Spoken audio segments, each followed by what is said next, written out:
অনেক হলো আলু মেথির সবজি, এবার বানাবো মেথির পরোটা। এটা নন বেঙ্গলিদের একটা জনপ্রিয় খাবার, যেটা সাধারণত শীতকালেই খেয়ে থাকে। তো আমারও খুব মন চাইছিল যে একটু মেথির পরোটা বানিয়ে খাওয়া যাক। তো তার জন্য আমি প্রিপারেশন শুরু করে দিলাম। তো প্রথমে মেথির পরোটা বানানোর জন্য আমি মেথিগুলোকে একদম কুচি কুচি করে কেটে কিছুটা সেটাকে আমি ব্লেন্ড করে নিলাম। এরপর একটা পাত্রে 2 কাপ মতো ময়দা, তাতে দিয়ে দিলাম 1 চামচ বেসন, জিরে, লবণ, কিছুটা হলুদ, তারপরে দিয়ে দেবো একটু আদা বাটা। এরপর তার মধ্যে আমি দিয়ে দেবো কুচানো কাঁচা লঙ্কা, কিছুটা কুচানো মেথি শাক, 1 চামচ মতো টক দই ও সেই মেথি শাকের পেস্টটা, আর দিয়ে দেবো কিছুটা সাদা তেল। এগুলো দিয়ে আমি ময়দাটাকে খুব ভালোভাবে ময়ান দেব। তোমরা ময়দার বদলে আটা ব্যবহার করবে, সেটা আরও বেটার হবে। যদি আমার কাছে আটা ছিল না, তাই আমি ময়দা ব্যবহার করেছি।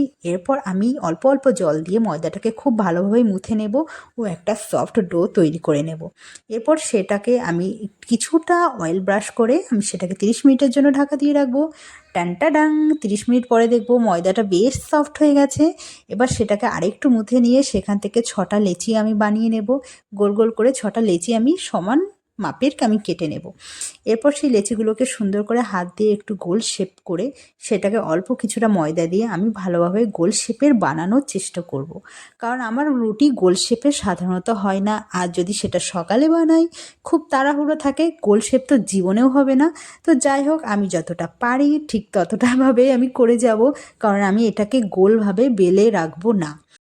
সে যাই হোক, এবার ওই অ্যামিবাটার ওপর কিছুটা আমি সাদা তেল দিয়ে সেটাকে চৌকো শেপে মুড়ে নেব। ছোটোবেলায় মাদের দেখতাম ত্রিকোণ পরোটা বানাতে, তারপর হচ্ছে চারকোনা পরোটা বানাতে। তো আজকে আমিও সেই চারকোনা পরোটা বানানোর চেষ্টা করব। তো এটাকে চৌকো শেপ দেওয়ার পরে সেটাকে আবার শুকনো ময়দা দিয়ে কিছুটা সেটাকে এপাশ ওপাশ সুন্দর করে আমি বেলে নেব। এটা যতটা পাতলা বেলে যাবে ততটাই বেটার হবে।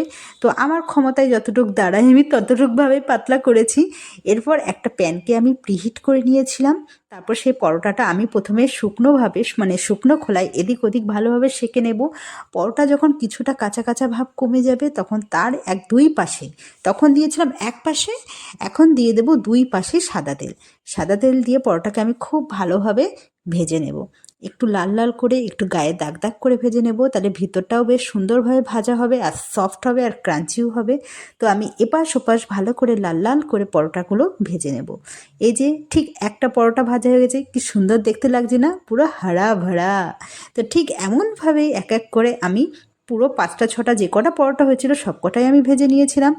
আমার হাজব্যান্ডের মতে তো এটা আমার বানানো নাকি ওয়ান অফ দ্য বেস্ট পরোটা, খেতে সত্যিই দুর্দান্ত হয়েছিল। আর শীতের সকালে এমন ব্রেকফাস্ট হলে তো আর কোনো কথাই হয় না, তাই না?